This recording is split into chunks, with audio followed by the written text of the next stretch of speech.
Ray, what are your memories right after the war there and your first Sheffield Shield match and that first season of first-class cricket? Well, it's a long time ago.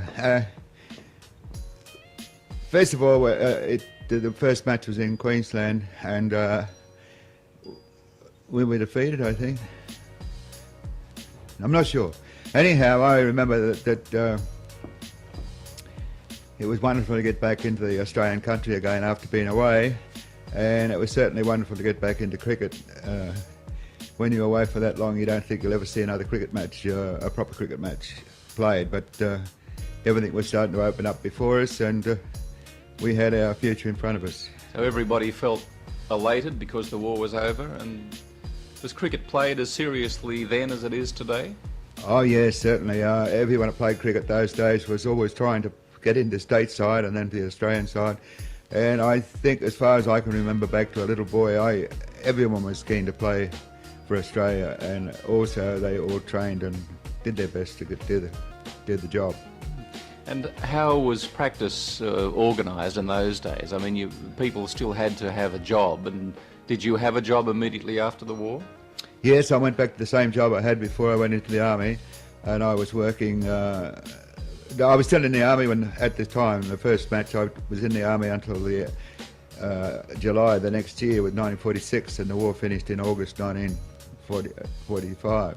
So I was still in the army, and when I went to New Zealand, I was still in the army, and that meant I didn't have to have that many civilian clothes because I could still wear my army shorts and shirt. But well, we didn't practice club practice. We didn't have any club practice. When Bill O'Reilly was before the war, he used to get us to go up at 6 o'clock in the morning, 5 o'clock to 6 o'clock practice before we went to work, and we did that for 1 or 2 years. And that's the only practice I've really had with St George side, except for when you're trying out to get in the club side at the start of the year. We didn't have a great practice. And when we got in the stateside, we had to go to the Sydney Cricket Ground and practice there for a couple of hours, Tuesday and Thursday of each week. Otherwise, apart from that, we didn't practice at all. Was it difficult to get time off work in those days? Well, it was very difficult to get time off, and every match I played was leave without pay, and I gave in about 3 or 4 jobs through not being able to get leave to play in the big matches. Once I started to play in the big matches and go away for a week or two, the working positions were always more important than the cricket, and I was told if I wanted to play cricket, I had to leave their employment. So you had to make a choice, a deliberate choice, to forget about career and earning a living for yourself, and to follow your star, follow your luck, if you like, to make it as not a professional cricketer, but as a member of a first-class team. That's true, and it was big decisions each time to leave my job, because I was promised fairly good jobs in the business I was with, and the first one I left, joined a place after the war. They were going to make me the chief buyer for their factory, which was a big factory, and a very good job, and I had to decide whether to play or not, so I decided after a week or two that I'd give the job up and take my chances with the cricket. And the second one was the same. I was in the employ of Assistant Secretary to Clive Evatt, the Minister for Housing, in Sydney for 2 years, and I had to give that away because the public service wouldn't allow me to play cricket, wouldn't give me leave to play on the tours. I could play midweek in Sydney, but they wouldn't allow me to go interstate. So I had to give that away as well. And when I worked with Stan McCabe, I could get time off for cricket then, but that was about 4 years later. Tell me your first season in that 45-46 period, your first class season, you did pretty well. Well, I did average well. I got a few wickets each innings, each time, and eventually in the last match before the selection of the Australian team to go to New Zealand, I scored 134 not out as a batsman, which pleased me a lot, because it was pretty hard to get into condition to play the bowl fast bowling for say 20 overs in a match, because being away in the islands for 3 years or 2 years away in the army, 4 years in the army, you couldn't get enough practice to keep fit. We tried a lot, but we were fit for our jobs, not to run up and bowl 20 overs in one day. So it was nice to get the runs to help me get the team to go to New Zealand. Yeah. It's interesting looking back at your career, and certainly at the way you started, to find that you were such a good batsman, and you had considered yourself more a batsman than a bowler. Well, I can't think back that far, but I think I always consider myself as a batsman. I also always consider myself as a bowler too, and from the first time I bowled fast, well, I always bowled fast, but when O'Reilly made me open up the bowling with the wind, I was always a fast bowler from then onwards, and I knew that was my strength. But the batting was extra, and I had to treat it that way. Sometimes you were told, go out and have a hit when you go in, because we've got enough runs on the board, we want you to fresh for bowling. Well, that was okay. Sometimes you got some runs and sometimes you didn't. Most of my runs were got when the side was in a tough position. I had to stay there, which sometimes I didn't, sometimes I didn't also. But I liked batting better than bowling, but it had to be that I was a bowler, so I had to like bowling better than batting. Sure.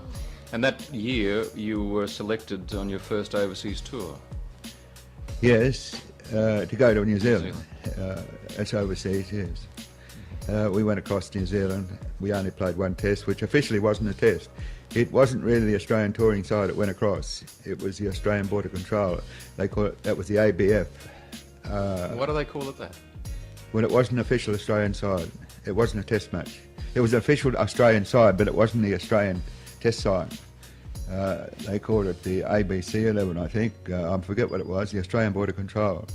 And we played that test match, which wasn't classed as a test match. It was Australia versus New Zealand, but it wasn't classed as a test match.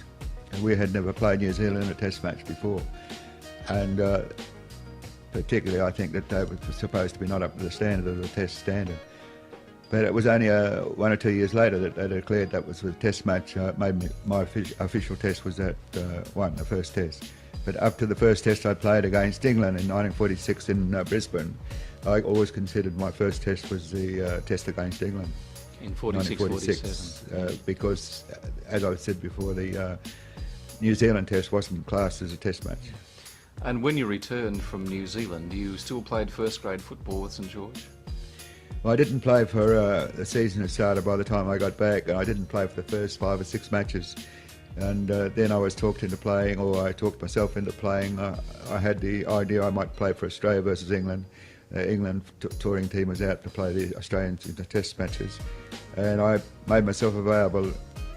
But unfortunately for me, the team was getting picked to play the city versus country, and my St George club didn't think I was fit enough to play first grade, so they put me in second grade.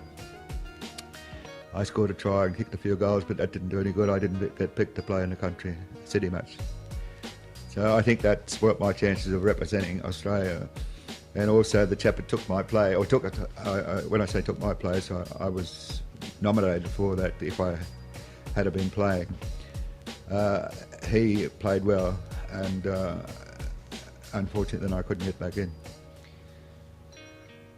Tell me about the highlights of your football career. You did play, I think, in 2 grand finals in first grade. Yes, we played against Canterbury in 1942, I think, or 41, and we were defeated 13-12, 10-9, I think, 10-9. We were defeated just at the last minute. They kicked the goal that hit the post and went over, and I didn't kick the goal that went over. So, and then we played another final in 1946 against Balmain at the sports ground, and it was a windy day, 45-mile-an-hour gale against us both times. Unfortunately, the wind changed each time we went on the field, and we were against it. So we didn't kick any goals, and they scored 3 tries, 2 goals for 13 points, and we scored 4 tries for 12 points. So we got beaten by 1 point a game. It was good football, of course, and I enjoyed playing. Yeah. And your brother was a star for St George in that time. Yes, well, he played from the age of 16. When he was 16, he played up 1936, I think he started, and he was playing up to 1953, and only for the war years he missed a few seasons. He played 17 seasons straight, I think, counting the war years, those seasons which he didn't play, but it would have been 17 years, which is a long time in a footballer's life. That's in first grade. At what point did you decide to give up football? Well, I gave it up when I was 16. I played... That was the first time? Yeah, the first time I gave it up. My father asked me to give it up before the war, and I gave it up in 1939 and 1940, and in 1941 the Japanese came into the war, and I think I played in 1942, 41, 42. And as I didn't think there was any future in cricket or football, so I went back to football as well as playing cricket. And the war was on then, so it didn't make any difference. But I played when I came back 46 season. Only I half played it because I'd started halfway through the season, and I retired about 8 weeks before the finish. I had a sort of a sore leg, and then I played the grand final because the St George team asked me to come back and play it, which I think they mightn't have asked after again because I missed 6 goals out of 6. So that was the end of your first grade or your football career in Australia. But you were, at that time, or around about then, you got an offer to play professionally in England, I think. Yeah, 1946 I got an offer to go to Bradford North in England and play cricket and football. They offered me about £1,000, I think it was. And I considered it for a while, but I didn't like the choice of living in England. At that time I knew nothing about England, of course, and I didn't go. I also got an offer to go to Western Australia and play cricket, but I didn't go there either. That's the only 2 offers I got. But I came to Brisbane without an offer. I married my wife, who's a Brisbane girl, and I was offered a job up here from Cobb & Co, and I took it, and in 1953 I came up into Brisbane. Yeah. Looking back over your career, how do you consider that your career and your life in general has gone? It's been a great life for you, hasn't it? Well, I think I've had a wonderful life, and my wife said I never take her anywhere, but she's had about 10 trips to England and West Indies and America, and I think she's had a wonderful life as well. And I don't think if I had a lot more money I could buy the life I've had, because we've mixed with all the high-class people all over the world. Kings and queens and presidents of countries, and went to all the famous places, and if I wasn't a cricketer I couldn't afford to go there. It's a wonderful life. I'd guarantee it, if I was young again I'd take it up again and try and do what I've done. Is there anything that you would, in hindsight, have done differently? Well, there's a lot of things you think you would have done, it would have bettered your life, yes, but then you don't know if you had done it, whether it would have bettered your life any better. But I was offered positions, I was offered members of parliaments and all that sort of stuff, to be a member of parliament, and several times on any side at all, whether it was Liberal or Labor, and I didn't take them up. Often think, well, I should have taken them up, and if what would have happened afterward, one can never tell. And I've enjoyed the life I've had, and I think I'd continue to play cricket if I was young enough.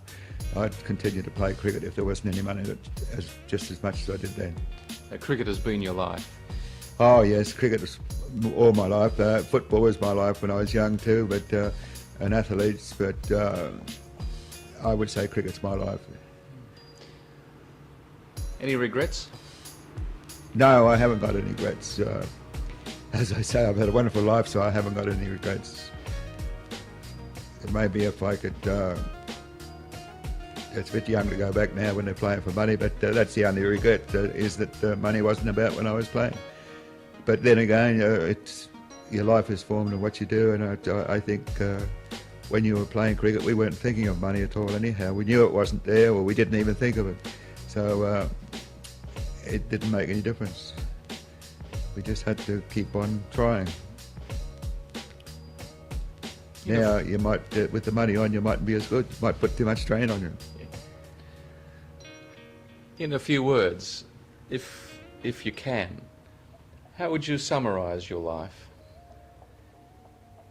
Well, it would be a lot more than a few words. My life, as I say, has been more or less run by cricket as far as travelling is concerned, and I love travel, and it only came about through cricket.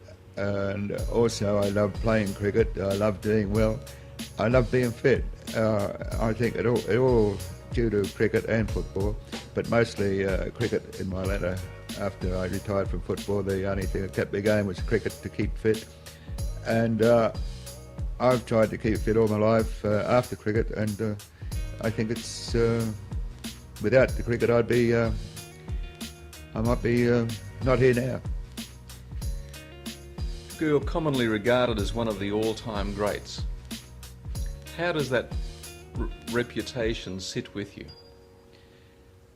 Well, it's a thing you don't realise. I read about being one of the greats and all that, but it doesn't sink into me. As I said once before, I never thought I was a next selection for the next side. I never thought I was in the team. I heard my name came over the radio and I was picked. Then I was very happy. But I never looked ahead to think that I was going to be a member of the next side, and I never was overconfident that I would be. And as it proved, sometimes I was dropped when I thought I shouldn't have been dropped. So it's just one of those things in life. But as for being a great, one of the greats, I don't think it makes any difference to my life. I've been putting up with that since 1948, really, and it's wonderful to put up with it. But it is embarrassing sometimes, because people sometimes watch you. They know when you're younger. They watch you, and if you go out anywhere, they watch you and they watch the way you eat, the way you drink, and you have to behave yourself, which is another good thing also.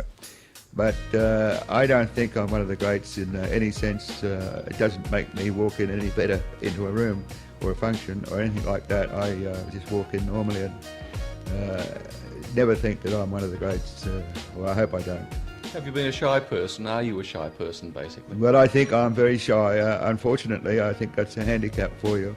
I've always been shy, yes, and I think I'm still shy. Unfortunately, a lot of things I don't do because I'm too shy to put myself forward sometimes. And I talk to myself after I go away from the function or something, and I say I should have done this and I should have done that. But it's no good. No use walking away after the function. You should do it when you're there. But then again, if you do it when you're there, I don't know whether it's any good for you either. So I'm undecided, but I think I'm very shy. Ray, it's been a pleasure to talk to you. Thank you very much. Thanks very much, Tom. Wonderful to have you here.